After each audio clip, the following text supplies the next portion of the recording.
Alright, give me a second, everybody. I'm a little behind right now, because I was busy. Alright, welcome in to Message Time to Maine. I'm Message Time. Let me go ahead and it's on my TV. I mean my screen here. So, alright,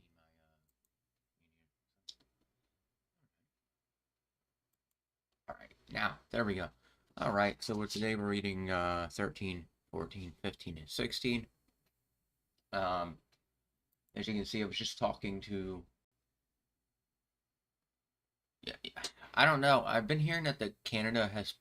My problem is I want to go to a place where people aren't like worshiping like the political system and things like that. The political system here in the United States of America is worshipped, and then we follow what they feed us into social media and everything like that. And it's very, very disturbing because it does make people do things they don't normally do. And I picked up on this and I tried explaining this to somebody last night. And I think it finally dawned on them that if you look at anime as a whole, anime is pretty has brainwashed a lot of people as well. And there's a hidden agenda behind what anime does and stuff like that. So it's kind of scary when it comes down to it. Um with anime and all that. Like I know that sounds really bizarre for me to say, by all means, but like when you look at it, the whole thing as a whole, if you sit there and you research it, you find out that it's more or less connected to a political agenda of some sorts. I'm not saying which kind here, but I am gonna say it. It's connected to the LGBTQ, which is why we see so much of it everywhere now. The political system is the worst here in the United States. That like I just kind of like don't like living here anymore because it's caused so many problems for me as a whole. My social life is completely is still it's been like I probably have like a maximum amount of like one or two friends right now, and that's because of how bad our political system is and how much anime has brainwashed the United States of America. No lie, if you sit there and you look at it, now I'm not going to try to go into this too much because this is going to be a long rant, but if you really sit there and look at anime, all right, and you can see that it's almost everywhere. It's embedded on like everything. If you scroll through your Twitter feed, I bet every other post you see has a connected anime image to it or something anime related unless you're following people that are not into that. And that's the point of it is like even it's not just Twitter. Like I can scroll down Facebook right now and somebody's doing cosplay. Somebody's dressing like an anime character. Somebody's getting tattoos all over their face. And it all leads back to those, anime features. People wanting to be anime characters. Like just that's why we're so over the top. Anime has put us in a state of not wanting to be ourselves anymore. And so there it's really, really bothersome. And that's where the whole political agenda comes in. It's been pushed onto us, and these are very, very like dangerous times. We're in very, very like I want to say.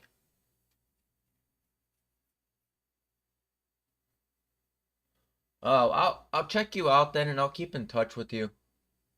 Oh, I got yeah. Send me your work. Yeah, send me your work. I mean, I might not get anything off of you, but I did want to at least see your work. I might try to help you get out there a little bit, but yeah, it's one of those things that like I see it everywhere, and I had to talk about it. Because when you get me on talking about it, it's something I am gonna bring up because it does. We are in a point where it's like anime has just like taken over everything, and it's like, can we really get any further into wanting to be like this? It's just extremely strange how like we've all became I witnessed it in a couple people where like anime is just they turned anime into like this life thing, and it destroys their identity as a whole. And that's where it gets really scary when it starts destroying the person's identity and they start making decisions based upon what anime is telling them. And that's why I've been trying to reach out to certain YouTubers and be like, hey, there's a propaganda thing here going on. This is a war tactic used from anime that we're just allowing to seep into our brains. It's scary. But anyway, let me get into it.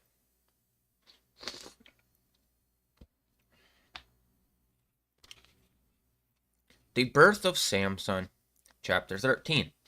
Again, the Israelites did evil in the eye of the Lord. The Lord delivered them into the hand of the Philistine for 40 years. A certain man of Zorah, named Manoah, from the clan of Danites, had a wife who was childless, unable to give birth.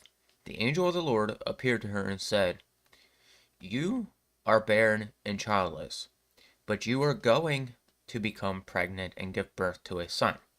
Now, see to it that you drink no wine or other fermented drink, and that you do not eat anything unclean.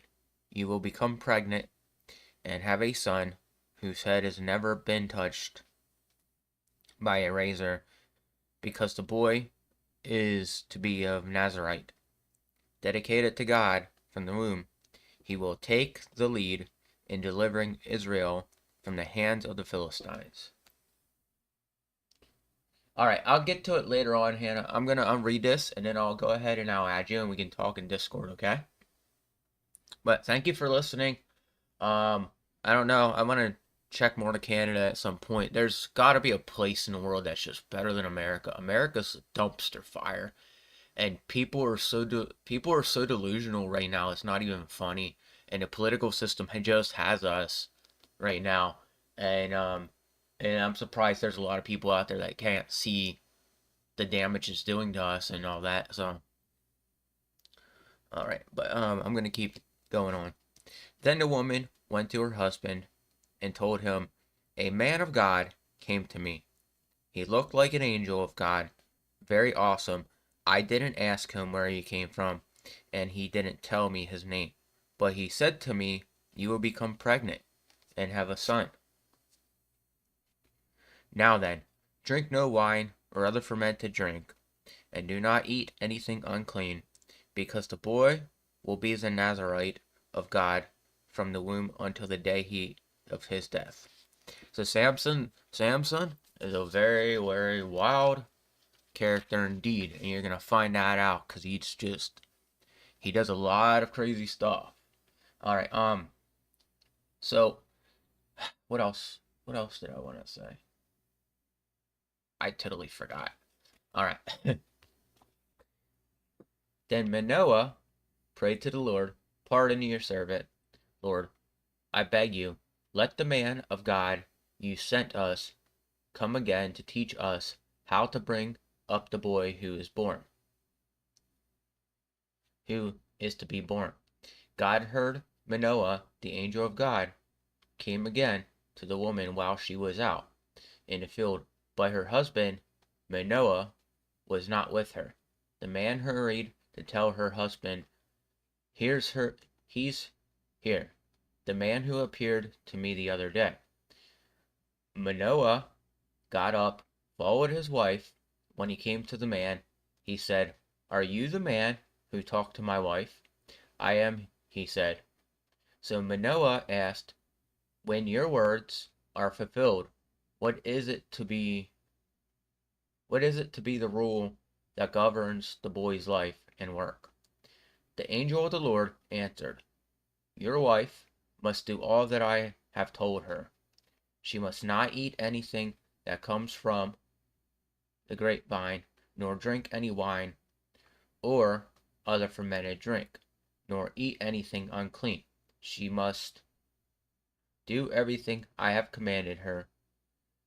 Manoah said to the angel of the Lord, "We would like you to stay until we prepare a young goat for you." The angel of the Lord replied, Even though you detained me, I will not eat any of your food. But if you prepare a burnt offering, it a burnt offering, offer it to the Lord. Manoah did not realize that it was the angel or the Lord. Then Manoah inquired the angel of the Lord, "What is your name, so that we may honor you when your word comes true?" He replied, "Why do you ask my name? It is beyond understanding that Manoah took a young goat together with the grain of offering and sacrificed it on a rock to the Lord. And the Lord did an amazing thing while Manoah and his wife watched.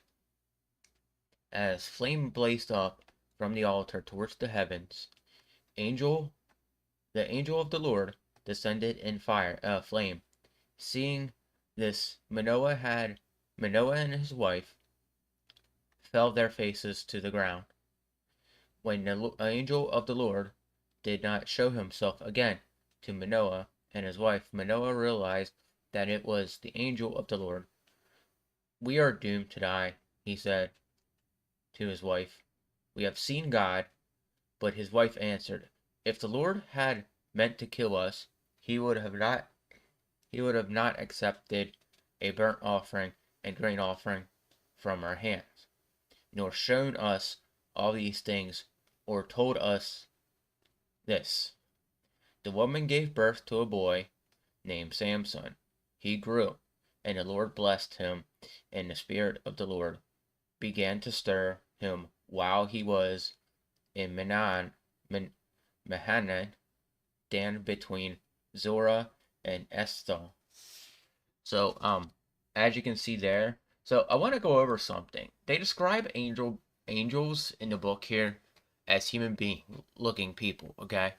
And what's weird is if you search the internet for the angels right now, people are describing them as like, and I believe this is just made up. I don't believe that to be real. I believe whoever saw those angels, they saw a form of a demon because they're scary looking. Like there's, if those angels are real, I would expect an angel to look like a human being because that's what they're described here in the Bible. But these angels that we're seeing on the internet when we search it, they're like weird looking beings with like wings and feathers put together with just random eyes placed everywhere on it. It's like this is a scary thing. This is not no angel. I don't know what these are. But these are probably like demonic entities that people believe to be that people's heads are being filled with to believe they are angels. I don't know if they're real, and that's very concerning that people will think a scary looking being is an angel. An angel is supposed to be a peaceful looking being because you don't want God. God doesn't. I don't know. I don't think God would want scary looking beings as angels because then he would scare away, you know, somebody from believing in him. So but I don't know. And just don't I don't know sometimes why people put stuff they do online. Like sometimes the internet's just a cluster mess is the best way to put it because I can't say much more right now. It's cluster mess of just people putting stuff out there and making stuff up, you know, and it's incredibly crazy how many people are just throwing stuff out there now and making stuff up. Like I don't know. There's so many conspiracy theories right now that I try to stay away from them, even if they are like I like the theory of the Book of Enoch and how it was, but part of me is just like, is this actually real, or is this a story is this something that somebody made up? Because think about it. They're saying, well, these books were taken out of the Bible, blah blah blah. I'm like, first of all, we would be in some serious crap if somebody did that, because God wouldn't accept that. Second, what parts did you take out? Because if you took out anything, you took out the end parts because there's no parts in the Bible that look like there's a book placed in between. Think about it. when you look at the opening of the Bible, the very beginning, okay, you can sit here and see how these books go. They're not numbered, no. But the thing I think about is like if you alter the Bible, God will be furious at us for altering the Bible, and maybe I don't know. I don't know. The Catholic Church apparently not the was it the Catholic Church that has the Pope? People were saying they changed the Bible. I don't know. It's just all weird. Like it I really don't know, and I really don't believe in some of those conspiracy theories I see sometimes. But it is what it is. People say stuff, they put out a good story, and people listen to it. And I'm one of those people who try to avoid listening to it. Even a book an Enoch story, I asked somebody else about it. They're like, it's a bit strange that that paganism would be placed where God landed to begin with, because and thinking about it, if there is something with Mount Sinai, then it would be still that energy from God still lingers in that spot to this day, and that's why people are putting stuff up there. But there's a whole story in the Book of Enoch about how fallen angels um, did some paganism worship, just weird stuff. So, all right, Samson's marriage, chapter 14. Samson went down to Timnah and saw there was a young Philistine woman. When he returned, he said to his father and mother, I have seen a Philistine woman in Timnah. Now, get her for me as my wife. His father and mother replied, Isn't there an acceptable woman among your relatives or among our people? You must go to the uncircumcised Philistine to get a wife. But Samson said to his father, Get her for me. She's the right one. Her parents did not know that this was from the Lord, who was seeking an occasion to confront the Philistine, for at that time they were ruling over Israel. Samson went down to Timnah together with her father and mother. As they approached the vineyard of Timnah, suddenly a young lion came roaring towards him. The Spirit of the Lord came powerfully upon him, so that he tore the lion apart with his bare hands, as he might have torn a young goat. But he told neither his father nor his mother what he had done. Then he went down and talked with the woman, and he liked her.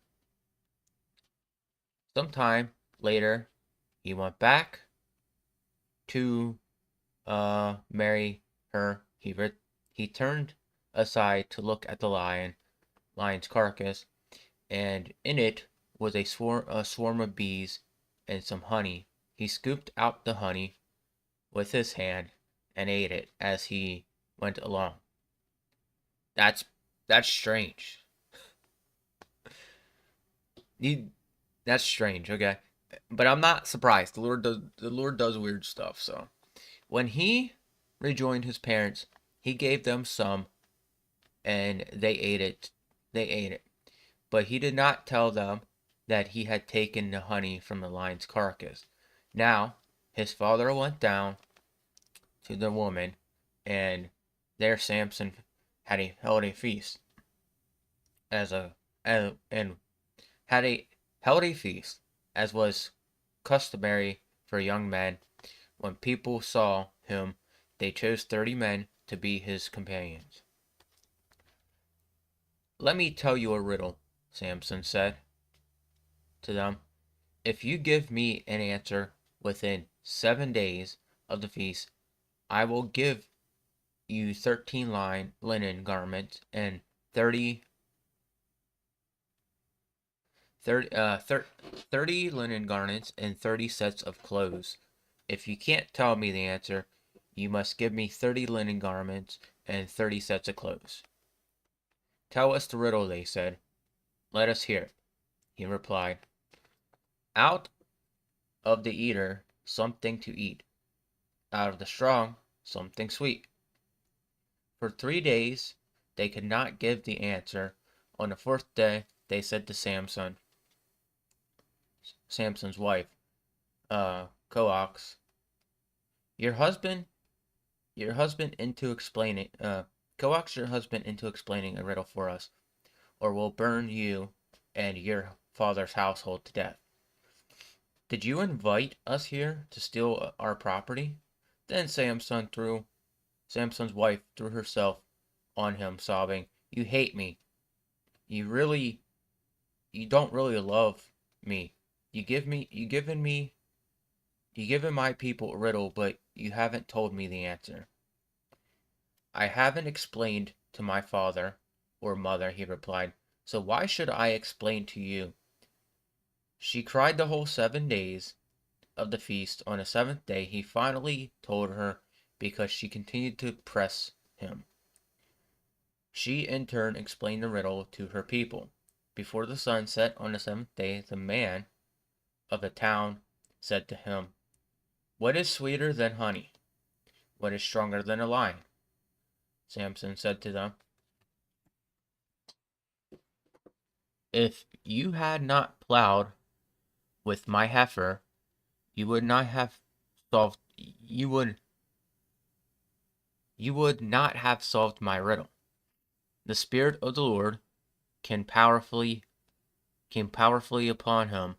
He went down to the Ashkelon, struck down 30 of their men, stripped them of everything, and gave their clothes to who explained the riddle.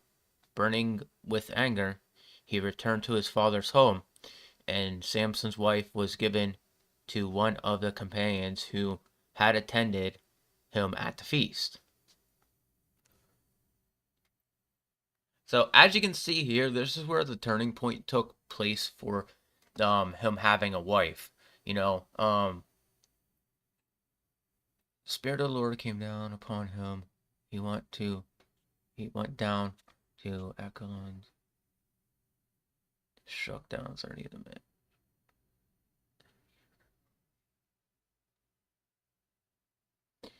Hold on. Let me reread this again so I can understand it. Burning with anger, he returned to his father's home and Samson's wife. So Samson just got like his whole entire blessing taken from him because of something that happened with the Lord. It was out of Samson's power, and the spirit of the Spirit of the Lord then came. The Spirit of the Lord came powerfully upon him. He went down to Ashkelon, struck down 30 of their men, stripped them of everything, and gave their clothes to those who had explained the riddle. Burning with anger, he returned from his father, and Samson's wife was given to one of the companions who had attended him at feast. So, Samson was all prepared to marry this woman, and then the Lord came down, and this stuff with this riddle, the Lord came down and just, gave him the power to strike everybody down, and then turned around, and then his wife is handed off to another guy. And this is where it gets even more interesting. You'll see how many times this happens to me. My blessing gets taken from me all the time. And so I get wound up over it, and I get really upset sometimes because people just inadequately do it to me all the time. And it gets furious, and people are like, "Well, why are you so mad at me?" Because, dude, you sit there and you do the same thing to me everybody else does. And there's somebody in a Discord right now, I had to tell them go away because I don't want to talk to them. Because I'm sick of them. Because I'm sick of them doing exactly the same thing everybody else does.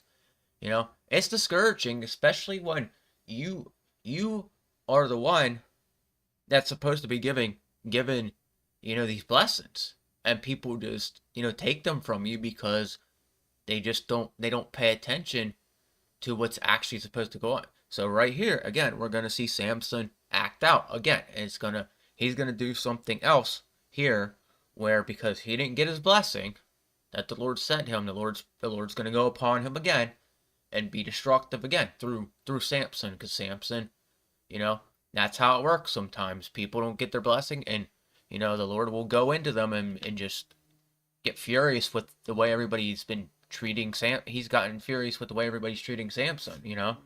Samson, right here, we already seen him.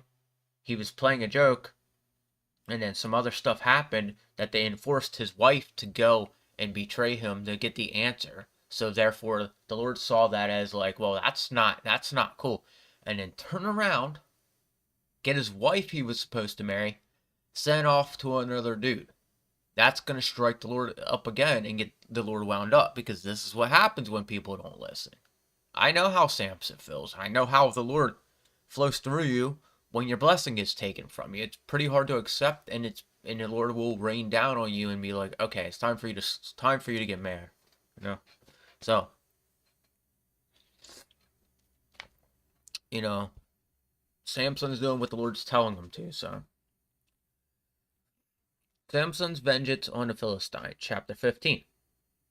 Later on, at that time of wheat harvest, Samson took a young goat and went to visit his wife. He said, I'm going to my wife's room, but her father would not let him go in. I was so sure you hated her, he said, that you gave her to your companion. Isn't her younger sister more attractive? Take her instead. Samson said to them, this time I have right to get even with the Philistines. I will really harm them. So he went out and caught 300 foxes, tied them tail to tail in pairs.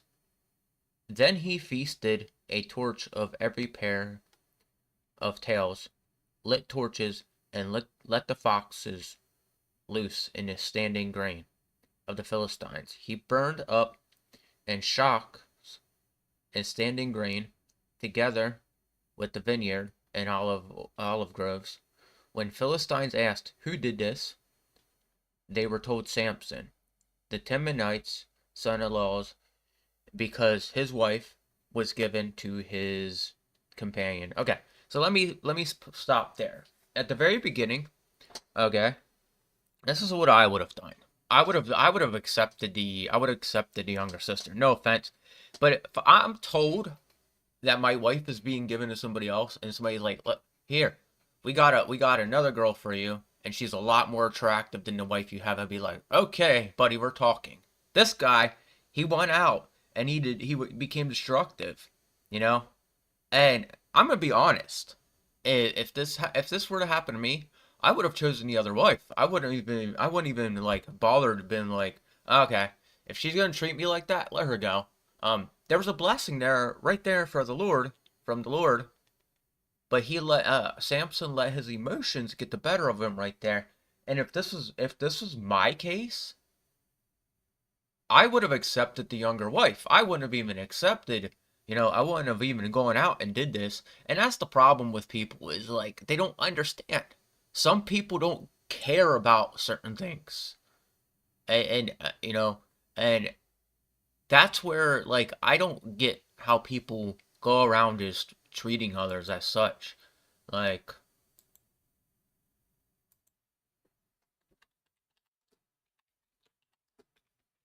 hold on.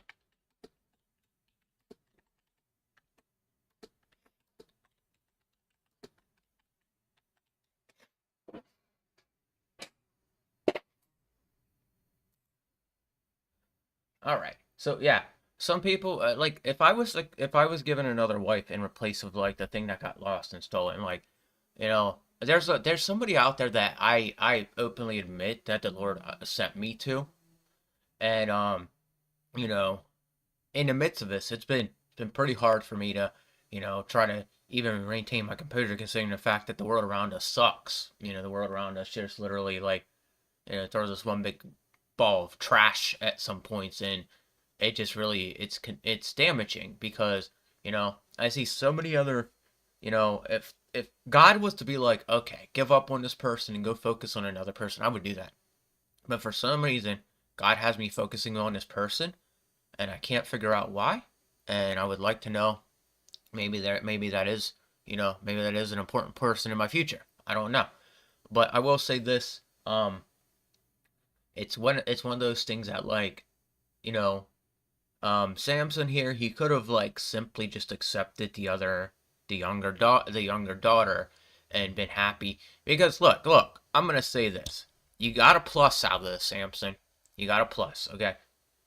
Your wife just went off to be with a companion, and then you get passed on the most beautiful wife, alright? I mean, think about this.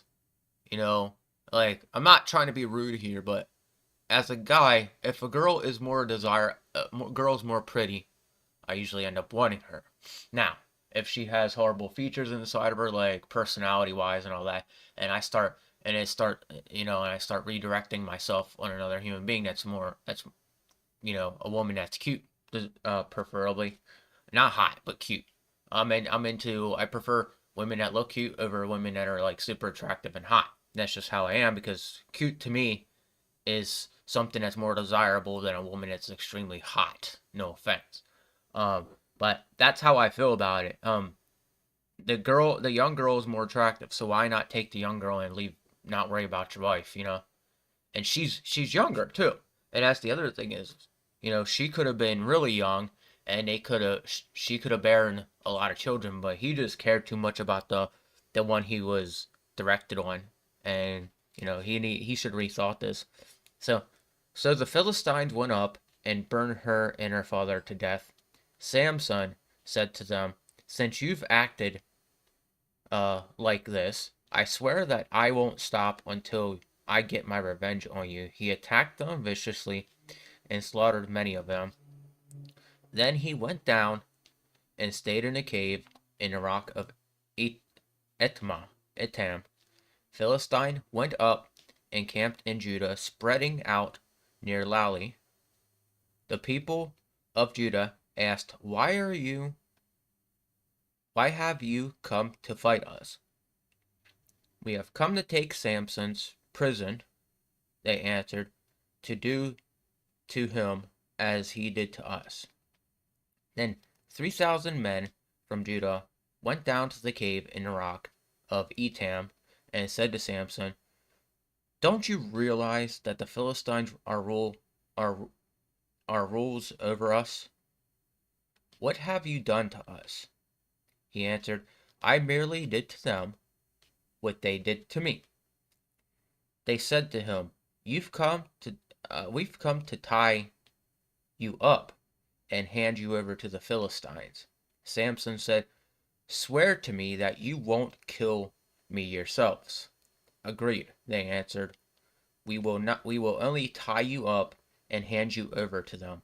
We will not kill you." So they bound him with 2 new ropes and led him up from the rock.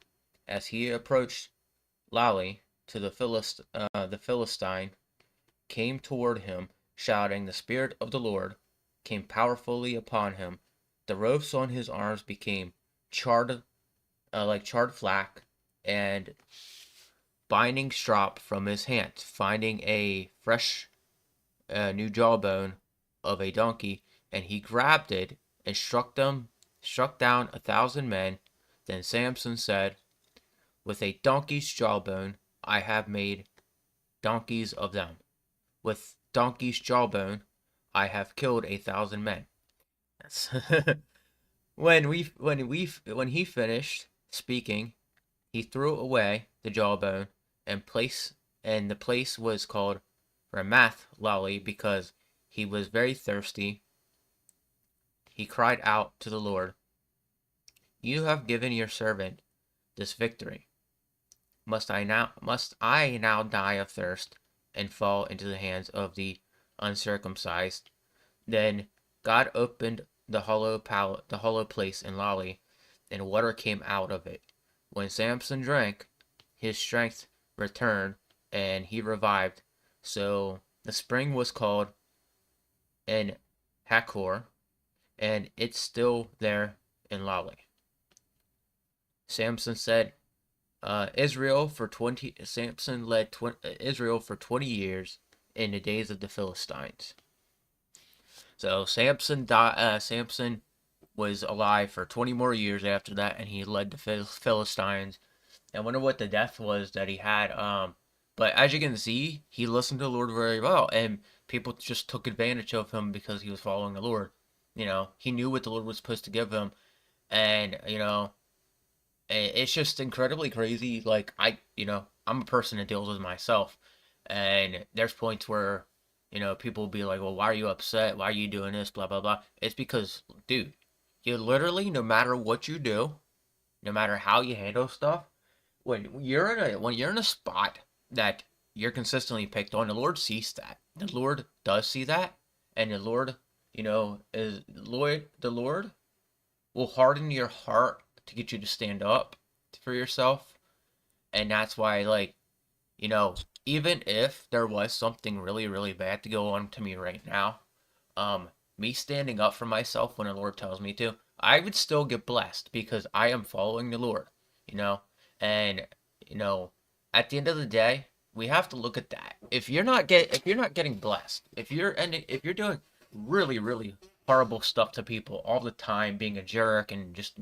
you know deliberately throwing them under the bus and stuff like that, you have to remember, so at a certain point, they are gonna act on you, and they're gonna like really, really be mean to you, and they're gonna say stuff that you don't want to hear. But it's all due to the fact that you just kept pushing them and pushing them and pushing them, you know? And, by all, like this guy here, he just basically stood up for himself, is what it was. And a lot of people in today's society would be like, well, that's bad that you guys don't understand. Bullying is a prime factor of leading. Bullying is a prime factor. In fact, this whole story is about how Samson got bullied and how God was with him because he got bullied. And you see how he took down like a bunch of men over this? That's powerful, man. I can relate to Samson's story because I go through this myself, and boy, people love winding people up over minor things, and sometimes they don't allow them to have their way because they feel like they were treated unfairly. So one second, I want to see something here.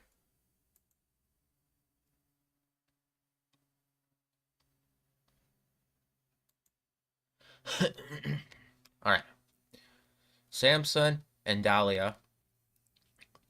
One day, Samson went to Gaza, chapter 16. All right, so we're still on the story of Samson. All right. One day, Samson went to Gaza, where he saw a prostitute. He went in to spend the night with her. The people of Gaza were told, Samson is here. They surrounded the place and lay in wait for him all night. At the city gate, they made no move during the night, saying, at dawn, we'll kill him. But Samson lay there only until the middle of the night. Then he got up and took hold of the door of the city gate, together with two posts, and tore them loose. Bar and all, he lifted them to his shoulders and carried them to the top of the hill that faced Hebron. Some time later, he fell in love with a woman in the valley of Sorek, whose name was Dahlia. The ruler of the Philistine went to her and said, see if you can lure him in, showing you the secret of his great strength, and how we can overpower him, so we can tie him up and subdue him. Each one of us will give 1,100 shekels of silver. So Dahlia said to Samson, tell me, the secret of your great strength, and how you can be tied up and subdued. Samson answered her, if anyone ties me with 7 fresh bowstrings, I have not been dried, I'll become weak as any other man. The ruler of the Philistines brought her 7 fresh bowstrings and had not been dried, and she tied him with them. With the man hidden in the room, she called to him, Samson, the Philistines are upon you. But he snapped the bowstrings as easily as a piece of string snap when when it comes close to a flame. So the secret of his strength was not discovered. Then Daliah said to Samson, "You have made a fool of me. You tied me. Come now. Tell me how you can be tied." He said, "If anyone ties me securely with new rope that have never been used, I'll become weak as any other man." So Daliah took new ropes and tied him with them. Then the man hidden in the room, she called to him, "Samson, the Philistines are upon you." But he snapped the ropes off of his arms as if they were thread. Daliah then said to Samson, "All this time you have been making a fool of me and lying to me. Tell me how you can be tied." He replied, "If you weave 7 braids of my head into the fabric on the loom and tighten it with the pin, I'll become weak as any other man." So while he was sleeping, Daliah took 7 braids of his head, woven them into the fabric, and tightened it with the pin. Again she called to him, "Samson, the Philistines are upon you." He woke up from his sleep and pulled the pin and the loom with the fabric. Then she said to him, "How can you say, 'I love you,' when you won't confide in me? This is the 3rd time you have made a fool of me, and you haven't told me the secret of great strength." With such nagging she prodded him day after day until he was sick to death of it. He told her everything. "No razor has ever been used on my head," he said, "because I have been a Nazarite dedicated to God from my mother's womb. My head, if my head were shaved, my strength would leave me, and I would become as weak as any other man." When Daliah saw that he had told her everything, she went. She sent word to the ruler of the Philistines, "Come back once more. He has told me everything." So the ruler of the Philistines returned with silver in their hand. After putting him to sleep on her lap, she called for someone to shave off the 7 braids of his hair, and so began to subdue him, and his strength left him. She called, "Samson, the Philistines are upon you." He awoke from his sleep and thought, "I'll go out as before and shake myself free." But he did not know that the Lord had left him. The Philistines seized him, gouged his eyes out, and took him down to Gaza, binding him with bronze shackles. They took him to the grinding gear in prison, put the hair on his head, but the hair on his head began to grow again after it had been shaved. So, we're about to see the end of Samson's story here. Samson's story is very, very interesting. Um, so the Lord can place Himself like within anything He wants to, and make you powerful, and that's the Lord can be part of your hair, or something else, and that's the wild part about it is like, you know, that's the that's just the main basis of the story is like the Lord can be with you no matter what in some sort of way. The Lord with you. Um, Back then, because he had long hair, once they cut the hair off, the Lord had left him. That was a promise and a covenant God made with Samson here. And it's unfortunate the way this happened because Samson got caught, got his hair cut off because he told the truth. Um, you know, I don't I don't know if this woman he was with was a paganism or was a paganist. It sounds like she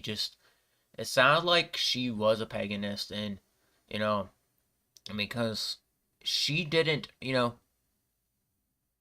didn't really mention that the Lord was with him through his hair. And the fact that like everybody was after this guy was is completely insane because the guy's like done nothing wrong at all except for have God with him.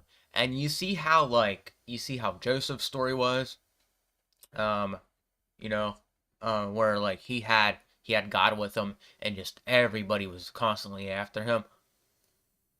This guy right here has God with him too, and that's why people will go after me in real life and stuff like that. I've been in every single rough situation a person could mention off except for certain ones. But, and I try not to let it get the better of me, but God goes to those who are punished the most. That's why people that have God are normally punished the most because, let's face facts. Everybody can legitimately tell Everybody should be legitimately able to tell that God is with the person who's punished the most because the person that's punished the most is usually the outcast. I'm an outcast. I don't have very many friends in real life. I have like one or two friends in real life right now that I talk to them about the Bible. And the only people, I sit down and remotely talk to are the people who, again, have a connection with me through God because of the Bible, and stuff like that. So if you're out there and you're in an area where you're feeling like you're a complete outcast and you don't fit in and stuff like that, and then you start blending in because you do something to blend into society and not pull yourself away, and you're still feeling some sort of way, like people are consistently giving you a hard time. Guess what? You're never gonna fit in. You're always gonna have the same people after you, making you feel like making you feel less of yourself. You know, I will say this. I've been saying it lately, and I hope people are starting to pay attention. But I've been saying anime projects a bad message, and part of that bad message is the dysfunctional idea of how people, can look very healthy, but inside they're suffering because they're so busy trying to look like that anime character by staying fit, overworking themselves, and just trying to continue to look like something they're not. That's bad when you go down that path of watching anime and trying to be something you're not or somebody you're not. Yes, you can like a character all you want, but trying to be very, very similar to the character is just a bad, bad, bad, bad, bad thing. It's a sin, in fact. And anybody out there who isn't understanding of this kind of stuff, looking like an anime character is very fake. Wanting to try to look like an anime character. That's why, I stopped watching anime. And like, still to this day, you can look around you and just see how impulsive and impulsively obsessed people are with anime right now. That, you know, I looked at it deeper, and I had an argument last night with somebody about it, about how like anime has just filled Americans' heads with following. You know, anime is a political push for certain things, and I'll talk about that here in a moment once I finish off chapter 16. Oh wow, I'm a little bit behind. I'm gonna probably go into overtime here, ladies and gentlemen. In the death of Samson. Now, the ruler of the Philistines assembled to offer a great sacrifice to Dagon, their god, and to celebrate, saying, "Our God has delivered Samson, our enemy, into our hands." When people saw him, they praised their God, saying, "Our God has delivered our enemy into our hands, the one who laid waste our land and multiple of or slain." While they were in a high spirit, they shouted, "Bring out Samson and entertain us." So they called Samson out to the prison, and he performed for them. Then, when they stood him among the pillar, Samson said to the servant, who held his hand, "Put me where I can feel the pillar." the support of the temple, so that I may lean against them. Now the temple crowd with men and women and all the rulers of the Philistines were there, and on the roof were about 3,000 men and women watching Samson perform. Then Samson prayed to the Lord, Sovereign Lord, remember me, please, God.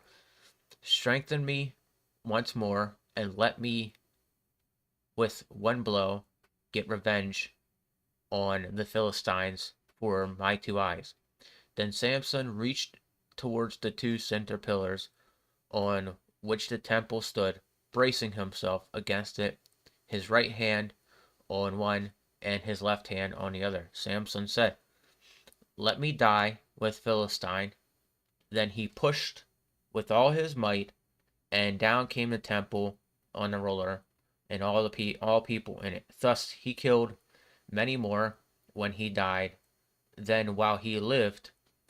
Then his brother and father's whole family went down to get him.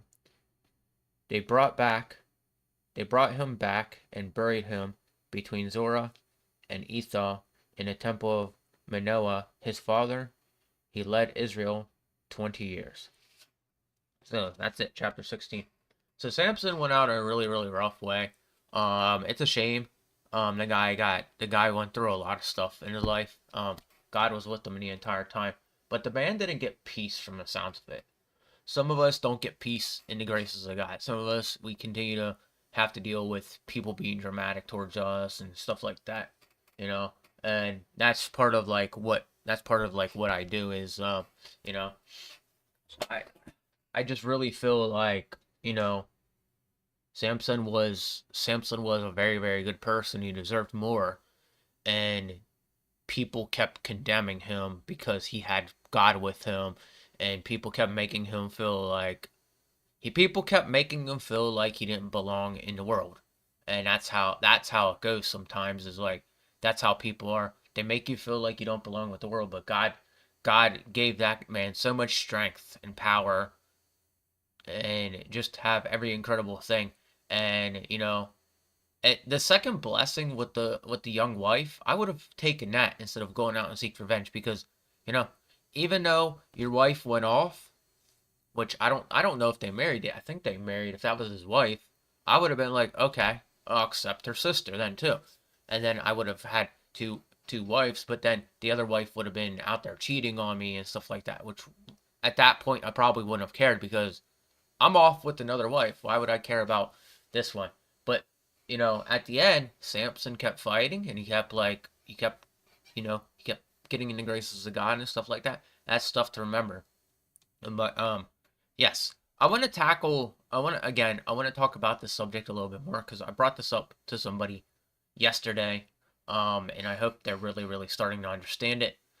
So I said it before when I first started, but like when you look at anime as a whole, anime has made America into this bad, bad place. Okay, you can't go anywhere on the internet without seeing somebody cosplay, somebody into anime.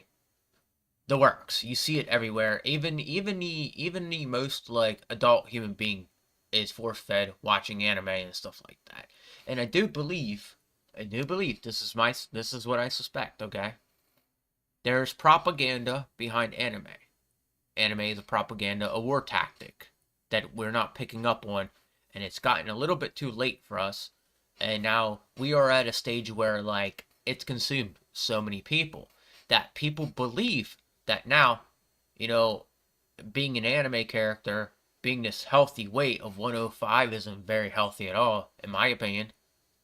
If you're at a stage where you're treating your body with harm due to the fact you're watching anime and trying to be exactly like those characters, you need to step out of that little box, my friend. And you really need to rethink your life. You need to ditch anime. You need to get back to reading your Bible. And if you don't read your Bible, find a different hobby. Stop watching anime. Stop consuming it. Because that's what it does to people who consume it a lot. They change and they suffer because it fills their heads with the idea that they gotta be this way.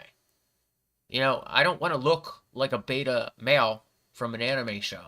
No offense, but that's just not my style, not something I want to be doing, you know? And that's why I'm against it being so high here in America right now, because I'm witness of it and how damaging it is to people, you know? And if your health is being risked due to the fact that you're watching anime and you have the everybody has these ideas in their head of how we're supposed to look. Look, I'm gonna say this about the prophets in the Bible. I picture those prophets being like bigger, muscular men, not these little scrawny, weak guys that don't even look like they could fight. Let's face facts. Look at Superman and look at Goku. Goku is a small guy. If Superman, and I hate these fights, but if Superman were to go up and punch Goku, Superman would actually break Goku. That's how it looks to me. And people be like, Goku slides Superman. No, shut up. You're taking a side that's not even your own country. You basically are like, it's okay to have the Eastern culture take over Western culture and then make us all degenerates. Because I really, really don't get it. And I've been at this for like a couple months now, and I've been trying to expose it to people what is actually going on. And you realize people will argue with me over it to the point where they're just like, well, blah blah blah blah blah blah blah blah blah, and you're wrong, and I think anime. I don't think anime is that bad after all. Well, what if you are wrong? What if you are what if you really are wrong, and what if you're like perceiving anime as a good thing when it's really, really not? I think anime is absolutely damaging to Americans in general, and I believe anime has brainwashed us to be a certain way. Otherwise, we wouldn't see people my age dyeing their hair, stuff like that, piercings, face tattoos. That's where it's all leading us. It's leading us to want to be like that. And I said that when I was watching anime, I noticed that upon myself where I felt like wanting to become an anime character. It was extremely weird. And when you look at it, you can see these features in other people who are out there doing the exact same thing. Nowadays, face tattoos are okay. What anime throws us face tattoos? Well, a bunch of them. Jujutsu Kaisen. Face tattoos. The Uchihas from Naruto. Face tattoos. So you see a trending factor here of why anime is bad for us? And then we got the people out there dyeing their hair different colors? And it's fine to an extent. But it does put a bad message into us Americans, and we believe wholeheartedly that that's acceptable when it's really not. I really think that people who watch anime, I think they're subject to brainwashing, and I think it really, really does. I think it really does a lot of damage to them, whether they realize it or not. But this is just my opinion and my take on it. But it is what it is, and people get mad at me for saying it, but at the end of the day, hold on. At the end of the day, we can see how damaging it is to society as a whole, and how anime just took hold of us in our brains and just altered it to make us like into these damaged human beings that really, really, just really, just brings us to this level of, I'm gonna dye my hair. I'm gonna get a bunch of face tattoos. I'm gonna get piercings. I want to do stuff with my eyes. That's insane. That's insane how damaging anime has done to us. And take it as you must. Anime is very, very damaging to society. Americans should not be this obsessed with this genre of cartoons. I'm going to call it cartoons from now on, because you know what? That's what it is. That's simply what it is. America has cartoons. They have cartoons. That's what it simply is. And I don't care what anybody says. Everybody can get mad at me for the statement, but I really do hope we snap out of this because this is just insane, and I really hope that we get out of here. So, all right. So I'm gonna say a prayer and get out of here. So, all right. Lord Jesus Christ, I pray to you today to get people out of the mindset of anime. We're seeing how damaging it can be to America and how this country is going in a downward spiral because people want to alter their appearance, look like anime characters, be unhealthy, just act as such. And people need to understand that we're not in a giant cartoon, Lord. We need people to understand that this is reality, and we need to get back to reality. We need to stop trying to be anime characters, Lord. It's very, very pressing and concerning matter. And Lord, you can see it within Melanie Mack, how it's affecting her, and how she could come back to the idea that this is bad. I witnessed it in me, Lord, and that's why I'm saying I'm witnessing it in other people, and how the change is just taking effect upon everybody. So, Lord, if you could help those people understand that are being affected by anime, that it's not a normal, and that we should be watching ourselves and be careful. And Lord, if you could, you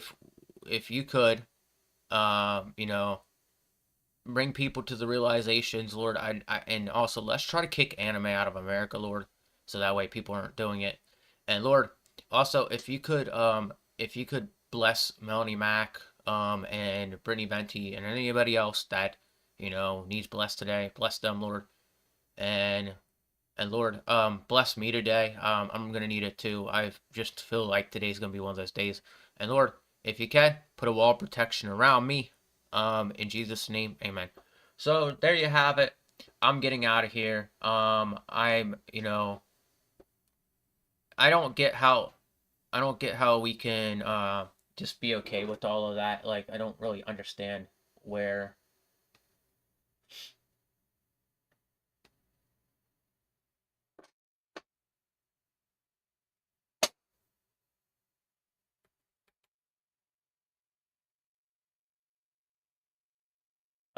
I don't understand where we took a really bad turn.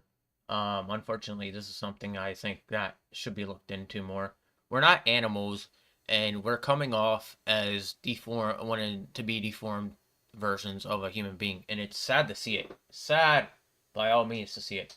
All right, so with that said, guys, I'm getting out of here, and everybody take it easy, and I'll be seeing you later on today with another stream, another Bible stream because I'm off. And take it easy, everybody, and God bless you, and see you later.